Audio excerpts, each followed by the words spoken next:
It's time for this week's episode of Brandon Sports Talk, featuring in-depth interviews from those who are trending in the world of athletics. And now, here's the host of Brandon Sports Talk, Brandon Pate.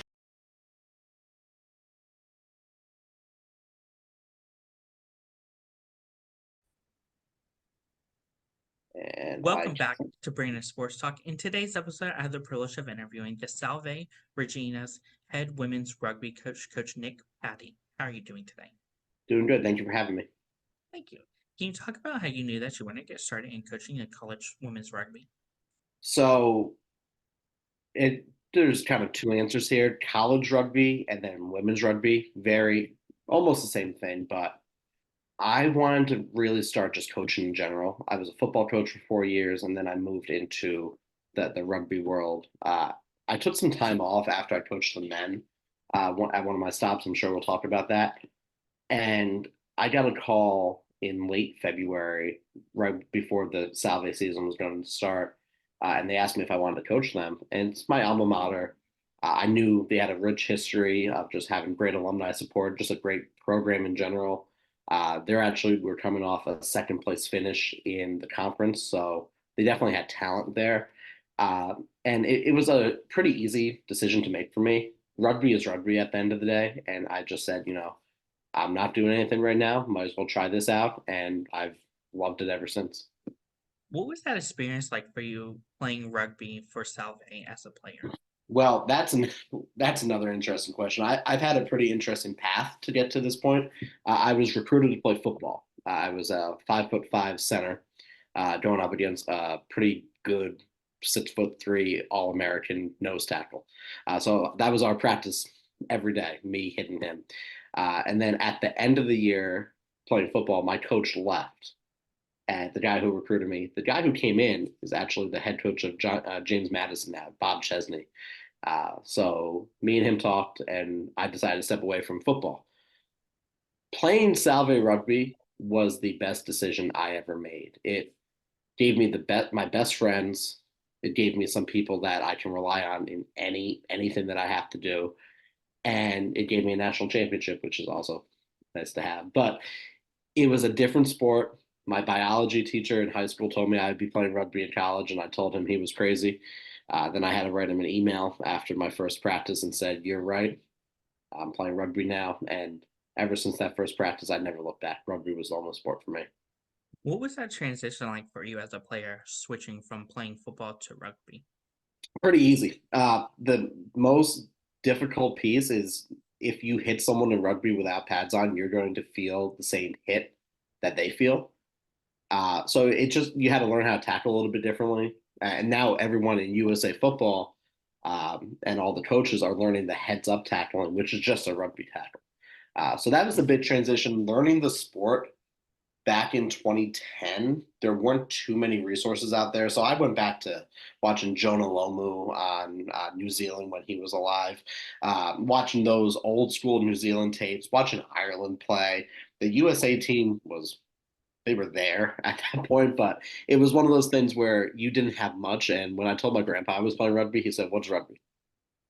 You're just gonna drink a whole bunch and do that." I'm like, "Well, maybe, but we're also gonna play a competitive sport here." And it just took a lot to figure it out back in the day. I played video games to learn how to play rugby, and just learning the positions and stuff. I can see where people are like, "Oh, I don't know this sport. I know football," but it's really the same thing at the end of the day. You just have to learn a little bit about the unique positions that we have. What was that experience like first coming to Salvation and being the assistant coach for rugby? So really, the I was an assistant by title, but I was also the only coach that they had. So when we were doing that, it was my senior year, and we were going to play this thing called sevens. If we won a tournament, we were going to go to nationals, and that would have been cool. So it was me, a couple of my senior friends who were the fast guys on the team, Alfred, Glenn, and Grant, if they're listening. And then we had Shane Dempsey, who actually tried out for the Olympic team. He went to Arizona and played. He coaches up in at a performance center right now. Shane was the only one who knew how to play sevens. We had some other guys on the team, and they were all fast. I was the only one who could do the logistics. So it's my senior year. We're all done with everything, and we're just going up to New Hampshire and playing this tournament. Shane was the head coach because he knew the tactics, but I was the logistics guy standing on the sideline. We ended up going 2-2 in that tournament in my first coaching debut. We came in 14th in the nation off of maybe 2 weeks of practice and having a guy who's never seen sevens before. So it was a pretty fun experience. We still talk about that every now and then. And the field we practice on is where I practice now. So I think about that and learn and telling the guys on the team, hey, we're only playing with 7, not 15. And they were all like, this is weird. And it was just a real fun time. What was that experience like for you going to Yorktown and coaching high school football? That was awesome. Yorktown is a lacrosse town. So if you talk to anyone in the MLR, Brett Makar played there. He played at Maryland, and he was one of my running backs at Yorktown. We had Jose Boyer, who won the national championship at Notre Dame for lacrosse. They are a lacrosse hotbed. So I applied for the job on another job interview. They took me in a car, and they were trying to have me sell Verizon cable boxes as like my working interview. And I said, I don't want to do this. So I was on my phone while they're driving to the site, and I saw this Yorktown football job come up, and I said, "Oh, I coach football. I played football before. Might as well try it." Um, the the day I was leaving, I left that terrible job interview, I got a call from the head coach. He said, "Hey, come in for an interview." And then after that, it was history. I did everything for them. I was a freshman football coach for 2 years.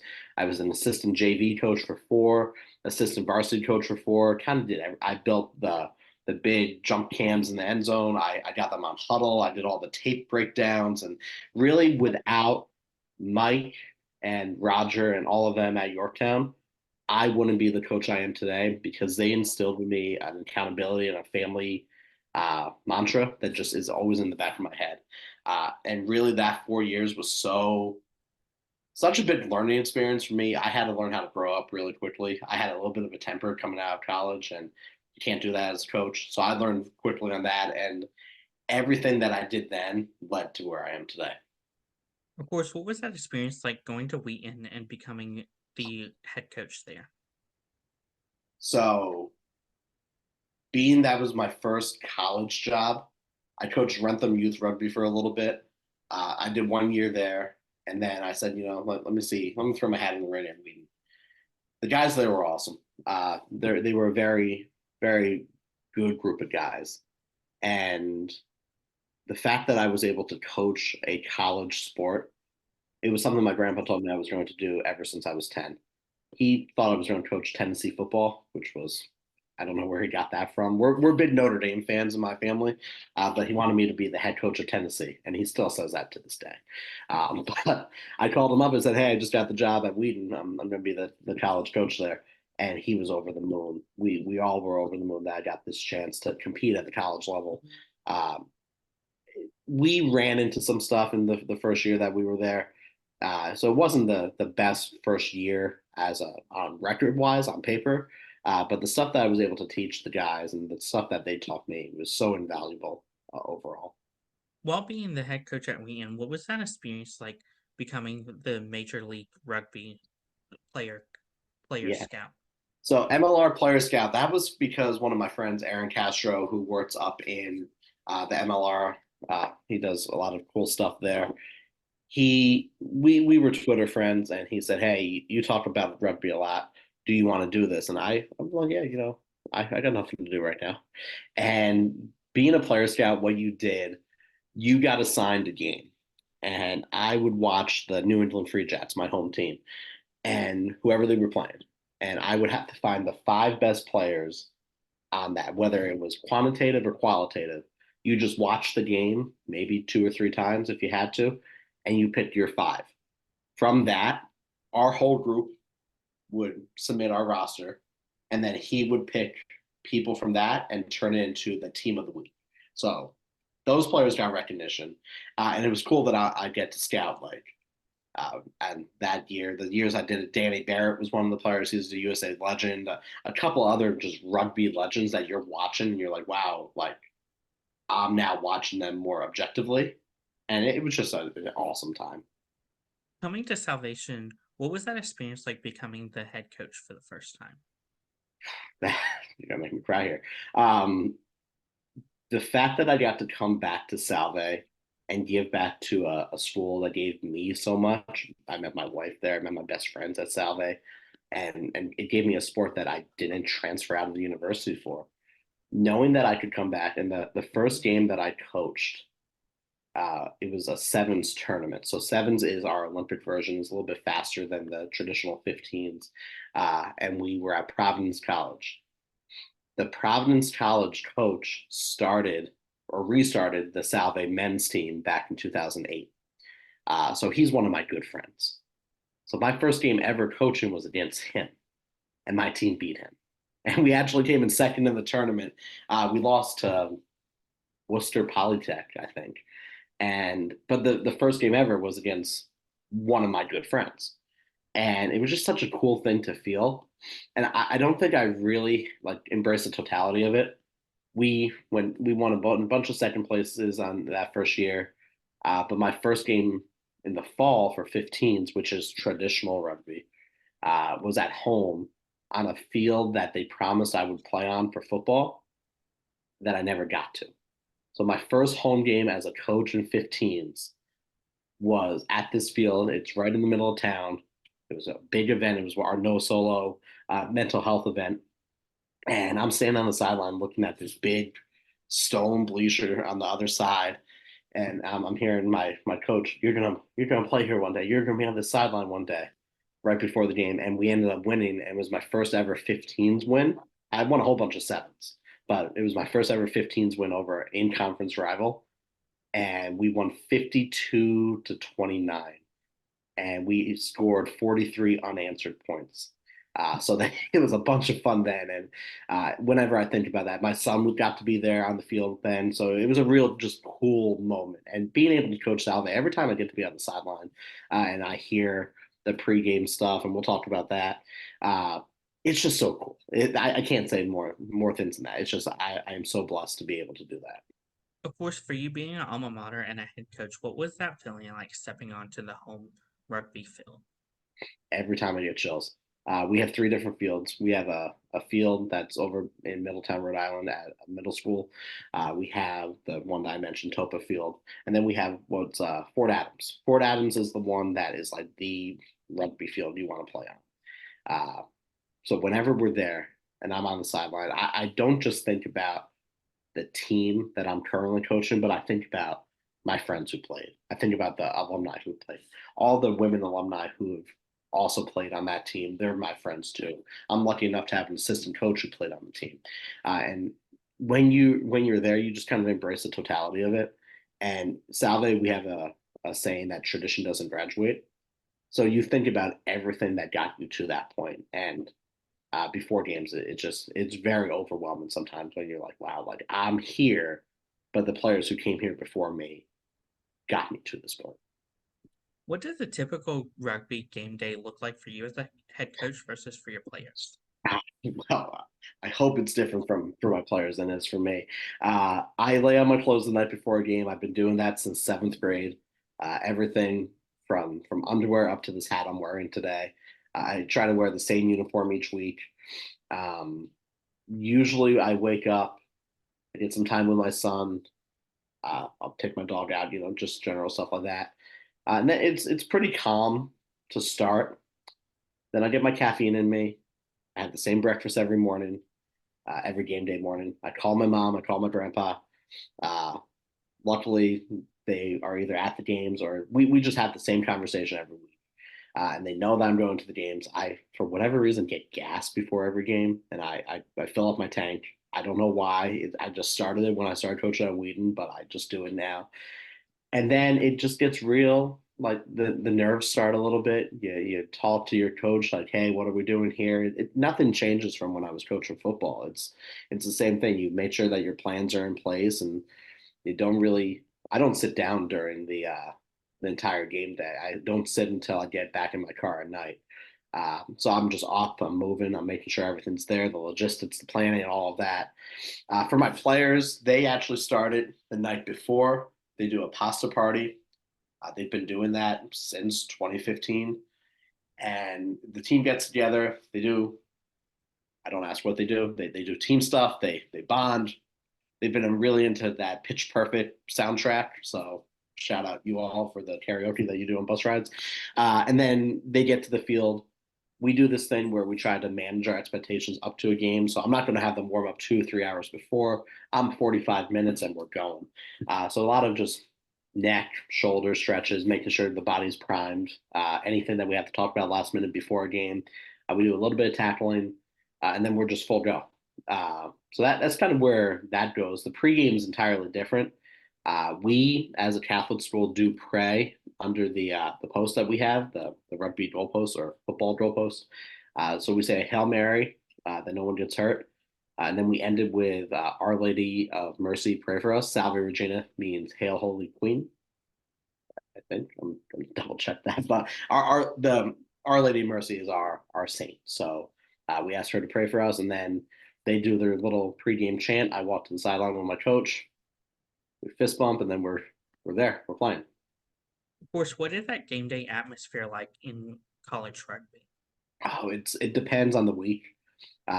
Women's college rugby is a little bit different. Fans will come to some games, fans won't come to others. I've been fortunate enough to be in pretty high pressure games. The first game that I coached in 15s, that one had 400 fans there. The last game of the season was our conference championship.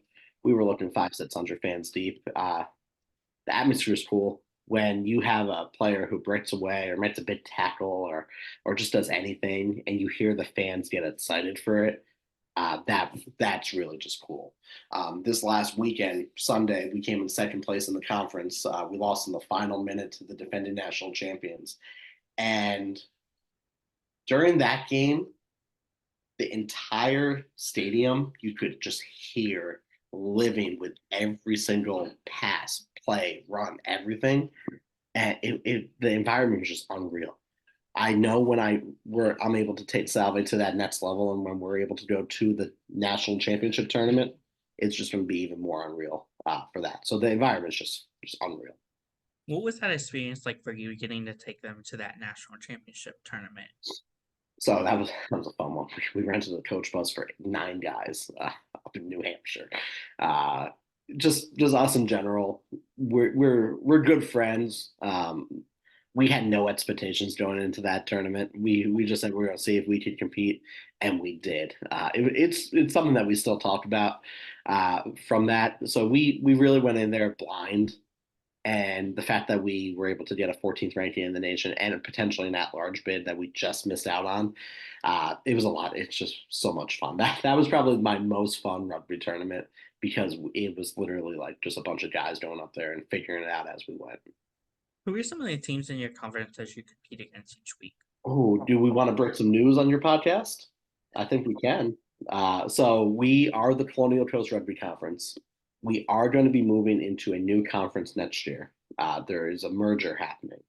The conference is going to be unnamed as of right now, but we are moving into a conference with Endicott and Plymouth State, which are currently part of our conference. Endicott's our big rival. Plymouth State is also an in-conference rival.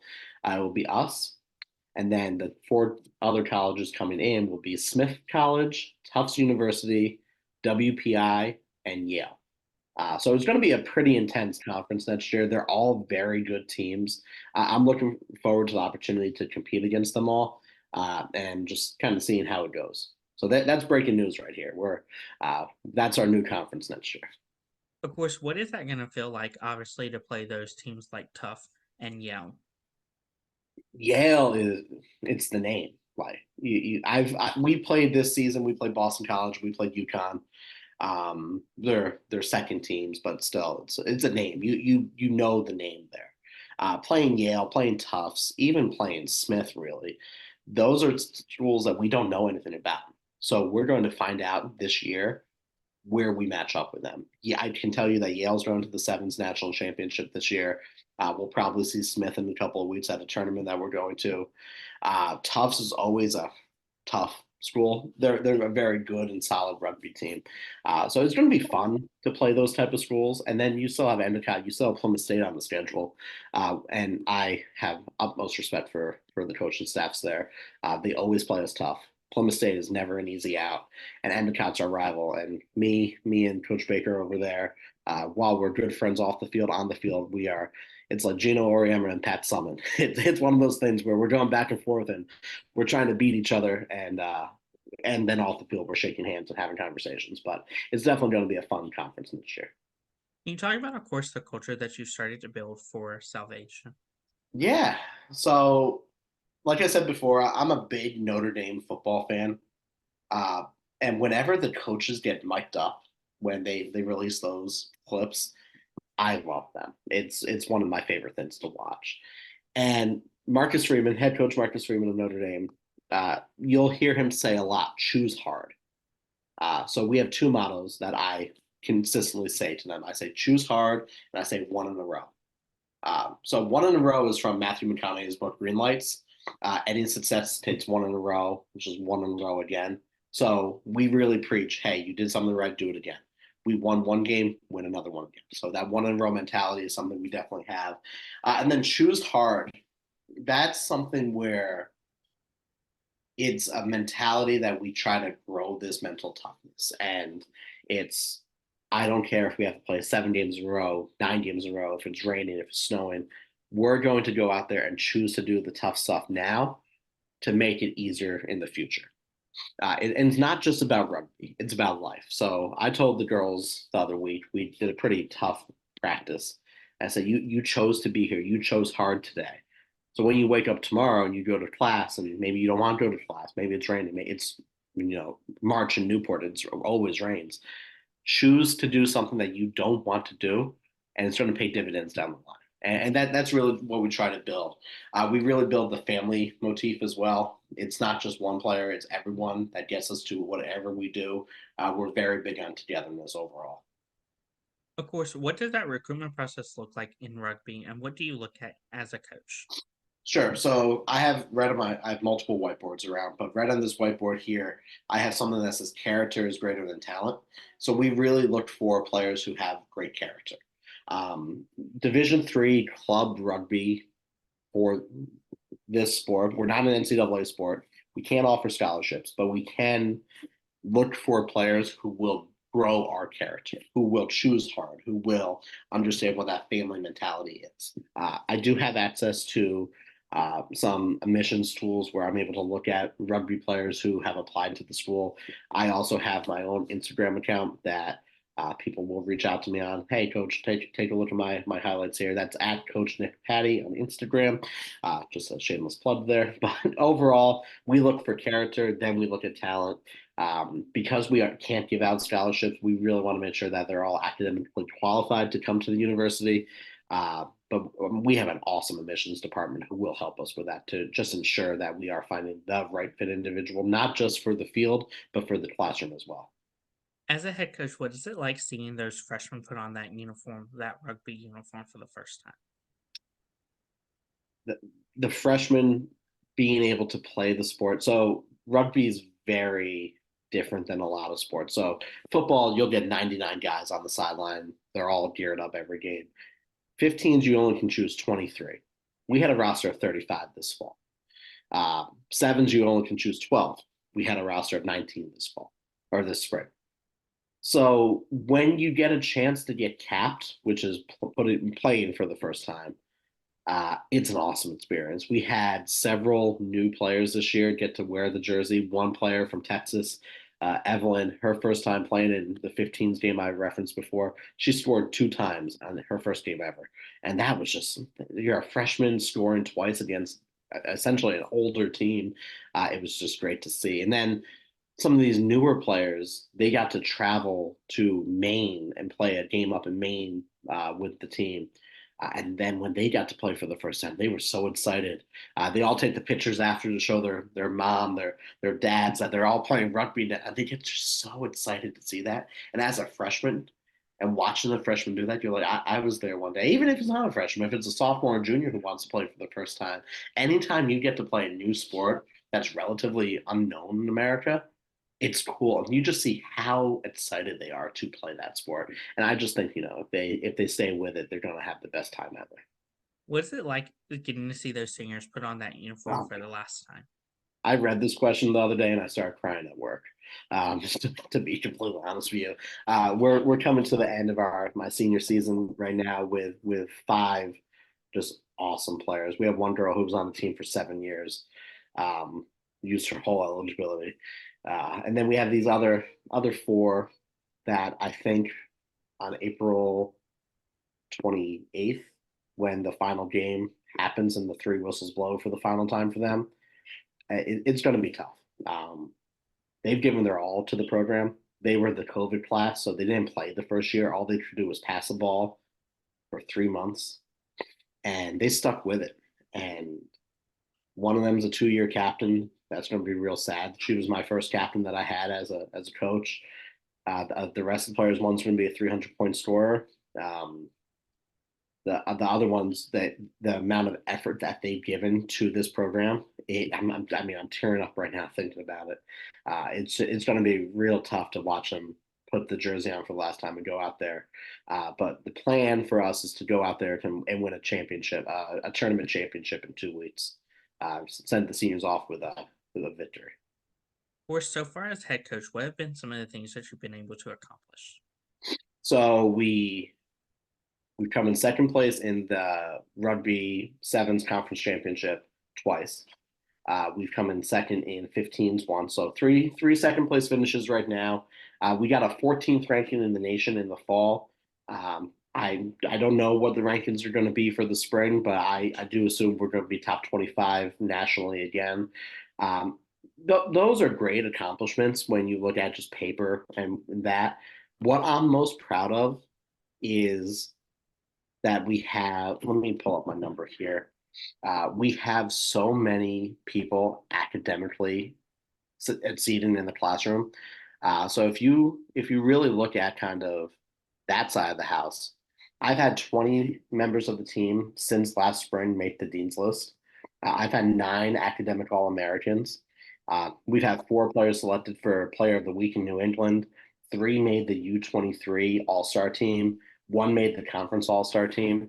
But the numbers I'm most proud of, the academic All-Americans, 9 of them, and the 20 Dean's List members.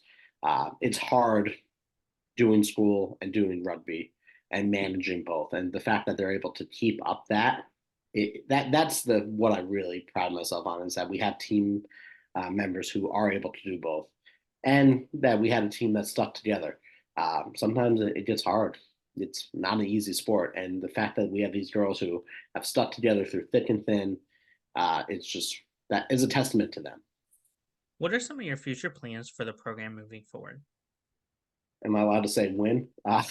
But no, the big thing that we're looking at, we have a game on Saturday to raise money for the Leukemia and Lymphoma Society. It's a fundraiser game that we're doing. I'm really planning to do a lot more fundraisers with the team. We know Solo is a local brand. It raises awareness for mental health. It means that no one goes alone. Everyone has someone that they can reach out to. And I actually wear this hat on the sideline all the time, just to raise that message. Even if someone just sees it in a passing or in a picture, I want that message to be out there. So really being able to raise awareness there.